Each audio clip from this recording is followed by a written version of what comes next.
Morning, Agent at Engine Carbon Clean. We're up in Meaden Vale this morning. We've got a lovely BMW 318. It's a 2-litre petrol, 2005. It's got 81,000 on the clock. Owner's not long had this. Basically wanted to get us to give it a good diagnostic and check over and then a clean-up.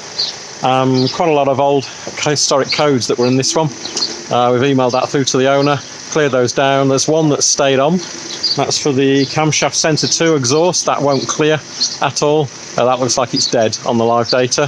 The other one that's popping off and on intermittently appears to be the seat occupancy detector. So it keeps popping the red airbag light on and off. Every now and again you get in and out of the seat. Seems to be triggering it on and off. Not got it to reappear as yet, but I'll keep getting in and out the seat and see if we can get that to pop back on, just to prove that one, but it's there in the historic data. Otherwise, this just needs a clean up with 81,000 on the clock from 2005. Yeah, in good need of a clean. There's a bass note in that engine, more of a purr in this one than any kind of rumble, and that's pretty much gone already. We're about halfway through.